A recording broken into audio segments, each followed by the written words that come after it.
ನಮಸ್ಕಾರ ಸ್ನೇಹಿತರೆ, one step to success ಚಾನಲ್ಗೆ ತಮ್ಮೆಲ್ಲರಿಗೆ ಸ್ವಾಗತ. ಸ್ನೇಹಿತರೆ, ನನ್ನ ಒಂದು ಯೂಟ್ಯೂಬ್ ಚಾನಲಲ್ಲಿ CTETಗೆ ಸಂಬಂಧಪಟ್ಟಂತೆ ಸೈಕಾಲಜಿ ತರಗತಿಗಳು ನಡೀತಾ ಇದೆ. ಸೈಕಾಲಜಿ ತರಗತಿಯ ಈ ಒಂದು ತರಗತಿ 14ನೇ ತರಗತಿ ಆಗಿದೆ, 14th ಕ್ಲಾಸ್ ಆಗಿದೆ.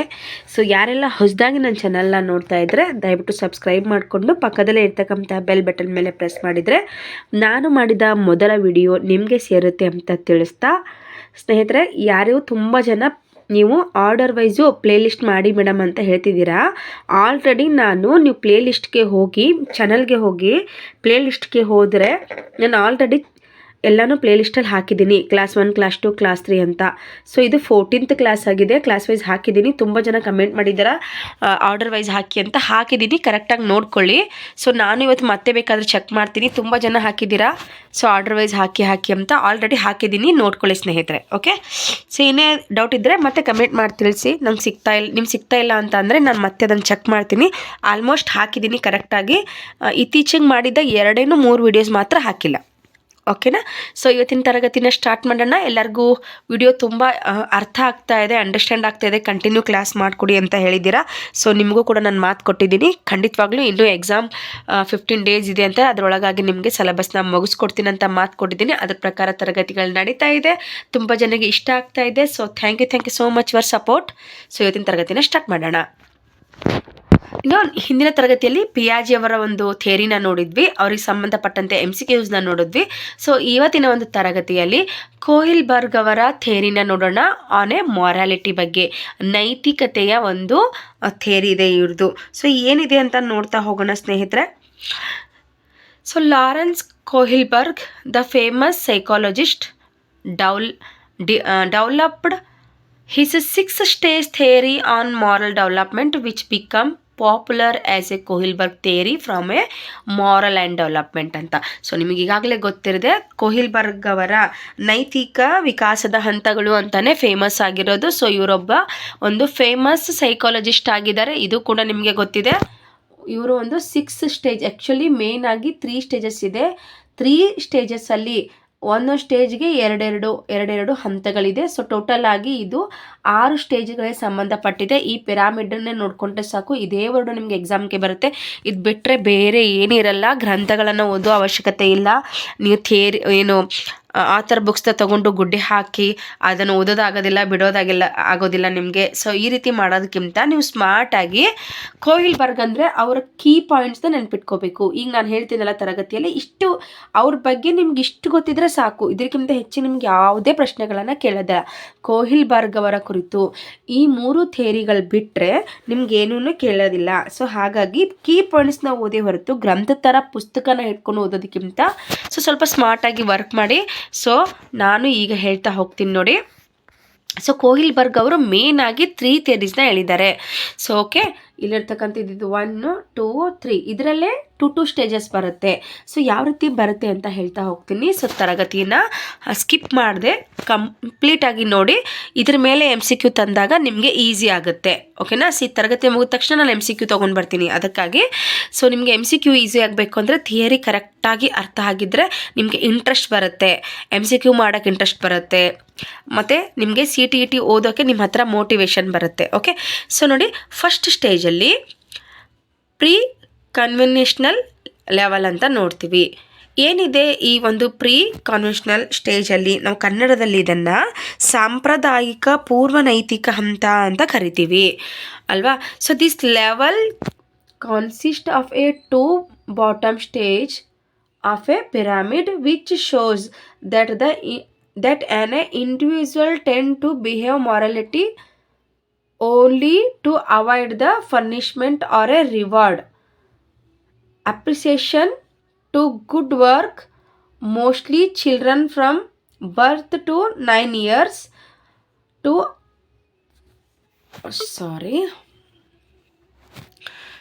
age ಒಂದು ನಿಮಿಷ ಹೇಳ್ಬಿಟ್ಟೆ ನಾನು. birth to 9 years of age are founded at this stage of A morality. ಸ್ನೇಹಿತರೆ, ನಿಮ್ಗೆ ಇದು ಓದ ತಕ್ಷಣ ಬಾಬಾ ಏನಿದೆಯೋ ಅನಿಸ್ಬಿಡುತ್ತೆ. ಏನಿಲ್ಲ, ಸಿಂಪಲ್ಲಾಗಿ ಪ್ರೀ ಕನ್ವೆನ್ಷನಲ್ ಲೆವೆಲಲ್ಲಿ ಏನಾಗುತ್ತೆ ಅಂದರೆ, ಇಲ್ಲಿ ಮಗು ಏನಾಗುತ್ತೆ ಅಂದರೆ 2 ಸ್ಟೇಜ್ ಬರುತ್ತೆ. ಯಾವ 2 ಸ್ಟೇಜ್ ಬರುತ್ತೆ ಅಂದರೆ ಇಲ್ಲಿ ಪಿರಮಿಡಲ್ಲಿ ನೋಡ್ತಿದ್ದೀರಾ ಈ 2 ಸ್ಟೇಜು, ಇದು ಮೊದಲನೇ ಹಂತ, ಇದು 2ನೇ ಹಂತ, ಇದು ಫಸ್ಟ್ ಸ್ಟೇಜು, ಇದು ಸೆಕೆಂಡ್ ಸ್ಟೇಜ್ ಅಂತ ಅಂದ್ಕೊಳ್ಳಿ. ಸೊ ಫಸ್ಟ್ ಸ್ಟೇಜಲ್ಲಿ ಮಗು ಏನು ಮಾಡುತ್ತೆ, ಯಾವ ರೀತಿ ನೈತಿಕ ಒಂದು ಮೊರಾಲಿಟಿಯನ್ನು, ಇಂಗ್ಲೀಷಲ್ಲಿ ನಾವು ಮೊರಾಲಿಟಿ ಅಂತ ಕರಿತೀವಿ, ಯಾವ ರೀತಿ ಇರುತ್ತೆ ಅಂದರೆ, ಸೊ ಅವಾಯ್ಡಿಂಗ್ ಎ ಪನಿಷ್ಮೆಂಟ್, ಇದರ ಹತ್ರ ಯಾವುದೇ ಒಂದು ನೈತಿಕತೆ, ಯಾವುದೇ ಒಂದು ಮೊರಾಲಿಟಿ ಮಗುವಿನ ಹತ್ರ ಇರೋದಿಲ್ಲ. ಪ್ರೀ ಕನ್ವೆನ್ಷನಲ್ ಲೆವೆಲಲ್ಲಿ ಮಗುವಿನ ಹತ್ರ ಯಾವುದೇ ಮೊರಾಲಿಟಿ ಇರೋದಿಲ್ಲ. ಪನಿಷ್ಮೆಂಟ್ನ ಅವಾಯ್ಡ್ ಮಾಡೋಕ್ಕೆ ಮಗು ಏನಾಗಿರುತ್ತೆ, ಮೊರಾಲಿಟಿಯನ್ನು ತೋರಿಸುತ್ತೆ. ಅಂದರೆ ಏನು, ಮಗುವಿಗೆ ಸರಿ ಯಾವುದು ತಪ್ಪು ಯಾವುದು ಅಂತ ಗೊತ್ತೇ ಇಲ್ಲ, ಆದರೂ ಕೂಡ ಅದು ಮಗು ಏನಾಗಿರುತ್ತೆ ಅಂತಂದರೆ ಮೊರಾಲಿಟಿನ ತೋರಿಸ್ತಾ ಇರುತ್ತೆ. ಫಾರ್ ಎಕ್ಸಾಂಪಲ್ ಹೇಳೋದೇ ಆದರೆ, ಸೊ ಈಗ ನಾವು ನೋಡಿದ್ವಿ 0ರಿಂದ 9 ಅಂತ, ಕೆಲವೊಂದು ಬುಕ್ಕಲ್ಲಿ 4ರಿಂದ 9 ಅಂತ ಕೂಡ ಇದೆ, ಸರಿನಾ. ಒಂದೊಂದು ಬುಕ್ಕಲ್ಲಿ ಒಂದೊಂದು ಥರ ಇದೆ, 4ರಿಂದ 9 ಇದೆ, 10 ವರ್ಷ ಅಂತ ಇದೆ. ಸೊ ಈ ಒಂದು ಹಂತದಲ್ಲಿ ಮಗು ಪ್ರೀ ಕನ್ವೆನ್ಷನಲ್ ಲೆವೆಲಲ್ಲಿ ಬಂದಿರುತ್ತೆ. ಸೊ ಇಲ್ಲಿ ಅವಾಯ್ಡಿಂಗ್ಗೆ ಪನಿಷ್ಮೆಂಟ್, ಅವಾಯ್ಡಿಂಗ್ ಫಾರ್ ಎಕ್ಸಾಂಪಲ್ ಒಂದು ಮಗು ಫಸ್ಟ್ ತರಗತಿಯಲ್ಲೇ ಕುಂತಿದೆ, ಫಸ್ಟ್ ಸ್ಟ್ಯಾಂಡರ್ಡಲ್ಲಿ ಇದೆ ಅಂತ ಅಂದರೆ ಮಗು ಏನು ಮಾಡುತ್ತೆ, ಪಕ್ಕದಲ್ಲಿರ್ತಕ್ಕಂತಹ ಮಗುವಿನ ಒಂದು ನ್ಯೂ ಪೆನ್ಸಿಲ್ ತೊಗೊಂಡ ತಕ್ಷಣ ಪಟ್ಟಂತ ತೆಗೆದು ಇಟ್ಕೊಂಡ್ಬಿಡುತ್ತೆ. ಪಿಂಕ್ ಕಲರು ಅಥವಾ ಬ್ಲೂ ಕಲರು ವಾಶ್ ಚೆನ್ನಾಗಿದೆ ಅಂತ ಅದೇನು ಮಾಡುತ್ತೆ, ಮಗು ತೆಗೆದಿಟ್ಕೊಂಡ್ಬಿಡುತ್ತೆ, ಪಕ್ಕದಲ್ಲಿರ್ತಕ್ಕಂಥ ಮಗುವಿನ ಪೆನ್ಸಿಲ್ ಇಟ್ಕೊಂಡ್ಬಿಡುತ್ತೆ. ಅದಕ್ಕೆ ಅದು ಸರಿನಾ ತಪ್ಪಾ ಅಂತ ಗೊತ್ತೇ ಇಲ್ಲ. ಇನ್ನೇನು ಟೀಚರ್ ಎಂಟ್ರ್ ಆಗ್ತಾರೆ ಕ್ಲಾಸಲ್ಲಿ ಅಂದ ತಕ್ಷಣ ಪಟ್ಟಂತ ವಾಪಸ್ ಅಲ್ಲಿ ಇಟ್ಬಿಡುತ್ತೆ. ಸೊ ಏನಾದರೂ ಟೀಚರ್ ಕೇಳಿದ್ರೆ, ಇಲ್ಲ ಮಿಸ್ ಅದು ತುಂಬ ಚೆನ್ನಾಗಿತ್ತು, ನೋಡೋಕ್ಕಂತೆ ನೋಡಿದ್ದೆ ಅಷ್ಟೇ, ನಾನು ತೊಗೊಂಡಿರಲಿಲ್ಲ ಅಂತ ಹೇಳುತ್ತೆ. ಅಥವಾ ನನ್ನ ತಾಯಿನೇ ಕೊಡಿಸಿದ್ರು, ನಮ್ಮ ಮದರೇ ಕೊಡಿಸಿದ್ರು ಅಂತ ಹೇಳುತ್ತೆ. ಸೊ ಇದಕ್ಕೆ ಸರಿನೂ ತಪ್ಪು ಅಂತ ಗೊತ್ತಿಲ್ಲ. ಕಳ್ಳತನ ಮಾಡೋದಾಗಲಿ ಅಥವಾ ಬೇರೆಯವ್ರ ವಸ್ತುಗಳನ್ನು ನಾವು ಹತ್ರ ಇಟ್ಕೊಳ್ಳೋದು ಸರಿ ತಪ್ಪು ಅಂತ ಗೊತ್ತಿಲ್ಲ, ಮಿಸ್ ಹೊಡಿತಾರೆ ಅನ್ನೋ ಪನಿಷ್ಮೆಂಟ್ಗೆ ಹೆದರಿ ಅದು ಮೊರಾಲಿಟಿನ ತೋರಿಸ್ತಾ ಇರುತ್ತೆ. ಸೊ ಇಷ್ಟು ಡೀಟೇಲಾಗಿ ಹೇಳಿದ್ದೀನಿ, ನಿಮ್ಗೆ ಅರ್ಥ ಆಗುತ್ತೆ ಅಂತ ಅಂದ್ಕೊಂಡಿದ್ದೀನಿ. ಈಸಿಯೆಸ್ಟ್ ಏನಂತಂದರೆ ಭಾಷೆಯಲ್ಲಿ ನಿಮಗೆ ಹೇಳ್ಕೊಟ್ಟಿದ್ದೀನಿ. ಪ್ರೀ ಕನ್ವೆನ್ಷನಲ್ ಲೆವೆಲಲ್ಲಿ ಮಗು ಪನಿಷ್ಮೆಂಟ್ನ ಅವಾಯ್ಡ್ ಮಾಡೋಕ್ಕೆ ಮೊರಾಲಿಟಿ ತೋರಿಸುತ್ತೆ. ಇನ್ನೊಂದು ಇದರಲ್ಲಿ ಬರ್ತಕ್ಕಂಥ ಸೆಕೆಂಡ್ ಸ್ಟೇಜಲ್ಲಿ ಏಮಿಂಗ್ ಎಟ್ ರಿವಾರ್ಡ್ ಅಂತ ಇದೆ. ಏಮಿಂಗ್ ಎಟ್ ರಿವಾರ್ಡ್ ಅಂತ ಅಂದರೆ, ಸೊ ಕ್ಲಾಸಲ್ಲಿ ನಿಲ್ಲಿಸ್ಬಿಟ್ಟು good, very good, you are a good boy, good girl, ಅವ್ರ ಪೆನ್ಸಿಲ್ ವಾಪಸ್ ಕೊಟ್ಟಿಯಾ, ವೆರಿ ವೆರಿ ಗುಡ್ ಅಂತ ಹೊಗಳಿಸ್ಕೊಳ್ಳೋಕ್ಕೋಸ್ಕರ ನೈತಿಕತೆಯನ್ನು ತೋರಿಸುತ್ತೆ. ಸೊ ಅದಕ್ಕೆ ಅದು ಒಳ್ಳೆಯದು ಕೆಟ್ಟದ್ದು ಇದು ಯಾವುದ್ರ ಬಗ್ಗೆ ಅರಿವಿಲ್ಲ.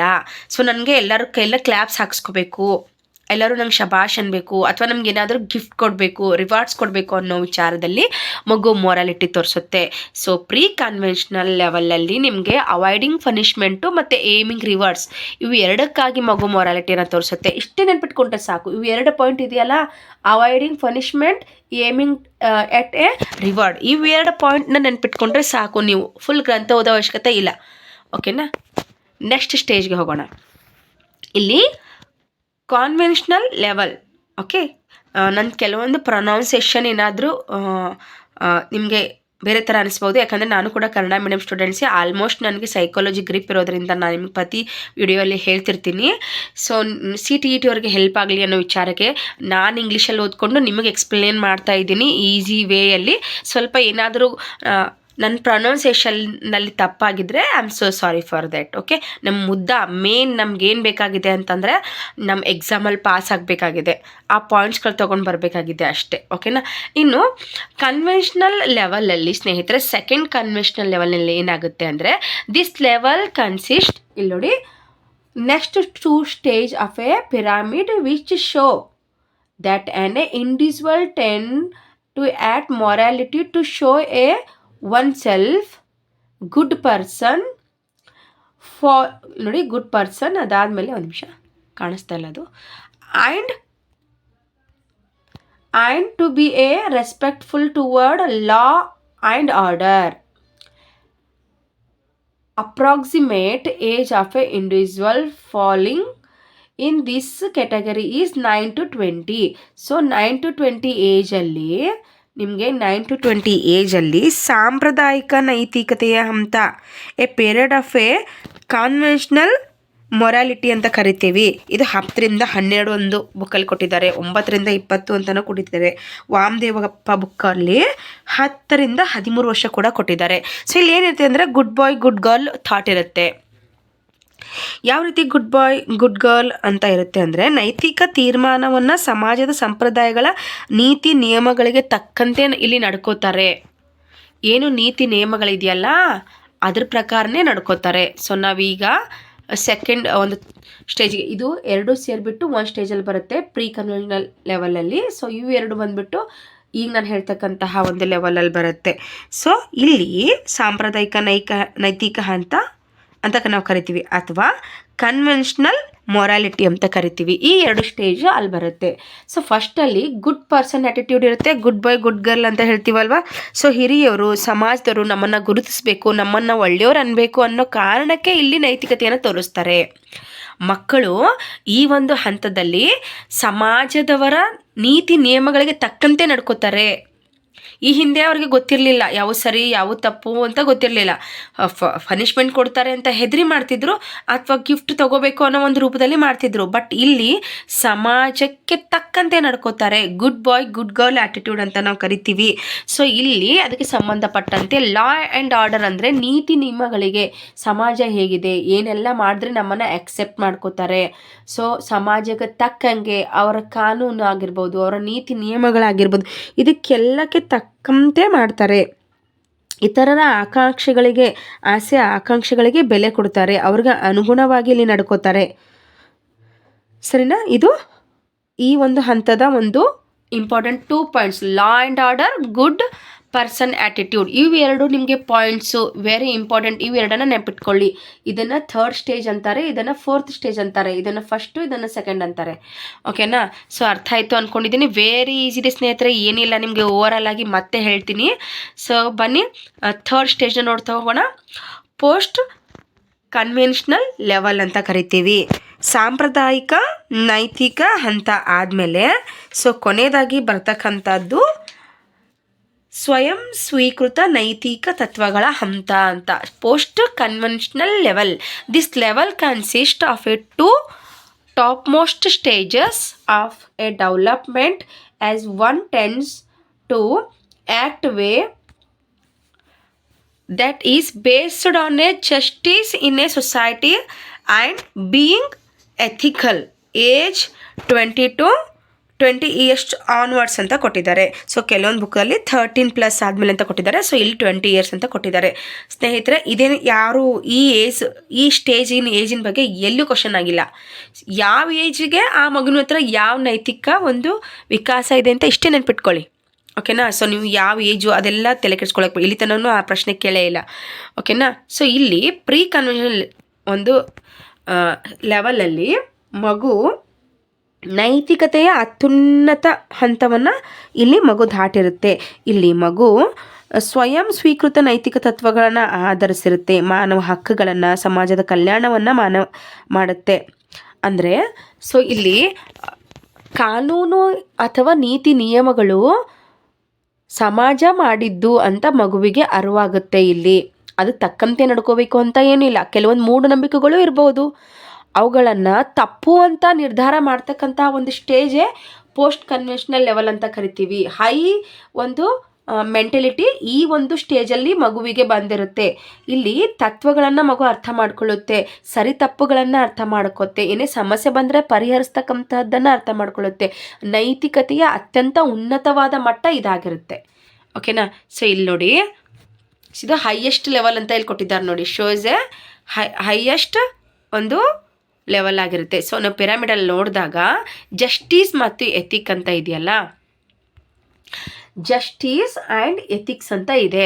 ಸೊ ಈ ಒಂದು ಹಂತದಲ್ಲಿ ಮಗು ನ್ಯಾಯಯುತವಾಗಿ ಜಸ್ಟಿಸ್, ಸರಿ ತಪ್ಪುಗಳನ್ನು ಹೊರೆಹಸ್ತಕ್ಕಂಥದ್ದಾಗಿರ್ಬಹುದು, ಅಥವಾ ಒಂದು ಪ್ರಿನ್ಸಿಪಲ್ಸ್ನ ಫಾಲೋ ಮಾಡ್ತಕ್ಕಂಥದ್ದಾಗಿರ್ಬೋದು, ನೈತಿಕತೆಯ ಅತ್ಯಂತ ಉನ್ನತ ಮಟ್ಟವನ್ನು ಮಗು ಇಲ್ಲಿ ಬೆಳೆಸ್ಕೊಂಡಿರುತ್ತೆ.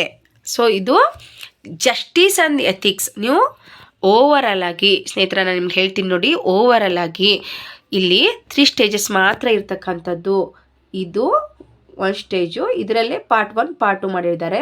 ಸೊ ಇದು 2ನೇ ಸ್ಟೇಜು, ಇದರಲ್ಲಿ 3, 4 ಅಂತ ಮಾಡಿದ್ದಾರೆ. ಇದು 3ನೇ ಸ್ಟೇಜು, ಇದರಲ್ಲೇ ಇದನ್ನು 5 ಮತ್ತು 6 ಅಂತ ಸ್ಟೇಜಸ್ನ ಮಾಡಿದ್ದಾರೆ. ಸೊ ನಿಮ್ಗೆ ಯಾರಿಗೆ ಕೊಹಿಲ್ಬರ್ಗ್ ಬಗ್ಗೆ ಗೊತ್ತಿರುತ್ತೆ.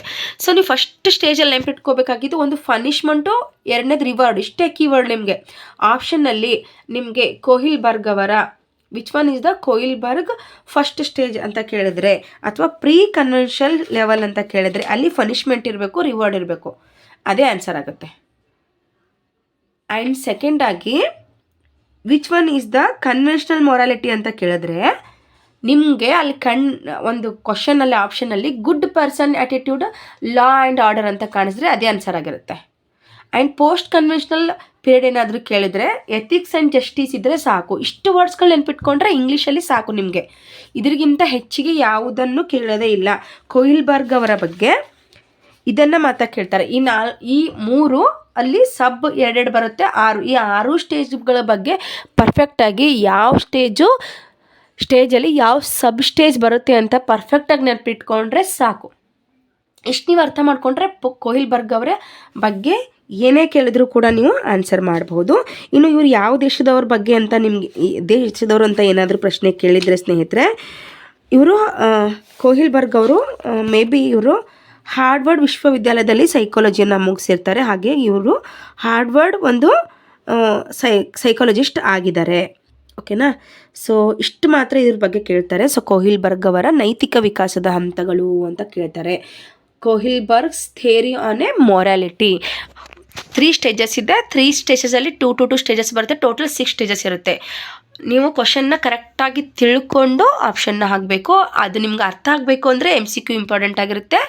ಸೊ MCQನ ನೆಕ್ಸ್ಟ್ ತರಗತಿಯಲ್ಲಿ ತೊಗೊಂಡು ಬರ್ತೀನಿ, ಯಾವ ರೀತಿ ಪ್ರಶ್ನೆಗಳು ಕೇಳಿದ್ದಾರೆ ಈ ಹಿಂದೆ ಅಂತ. ಆವಾಗ ನಿಮಗೆ ಕ್ಲಿಯಾರಿಟಿ ಆಗುತ್ತೆ. ಇದೆಲ್ಲ ನಿಮ್ಗೆ ಅರ್ಥ ಆಯಿತು ಅಂತ ಅಂದ್ಕೊಂಡಿದ್ದೀನಿ. So thank you so much watching this video. Share, like and subscribe my channel. ಮತ್ತು ಏನೇ ಡೌಟ್ಸ್ ಇದ್ರೂ ಕೂಡ ಕಮೆಂಟ್ ಬಾಕ್ಸಲ್ಲಿ ತಿಳಿಸಿ. ಯಾವ ಸ್ಟೇಜ್ ತಿಳಿದಿಲ್ಲ ನಿಮಗೆ, ಏನು ಪ್ರಾಬ್ಲಮ್ ಇದ್ರೂ ಕೂಡ ಒಂದು ಕಮೆಂಟ್ ಬಾಕ್ಸಲ್ಲಿ ತಿಳಿಸಿ, ನಾನು ಆನ್ಸರ್ ಮಾಡೋಕ್ಕೆ ಟ್ರೈ ಮಾಡ್ತೀನಿ ಸ್ನೇಹಿತರೆ. ಇದರ MCQಸ್ನ ನೆಕ್ಸ್ಟ್ ತರಗತಿಯಲ್ಲಿ ತೊಗೊಂಡು ಬರ್ತೀನಿ. Okay, thank you so much watching this video.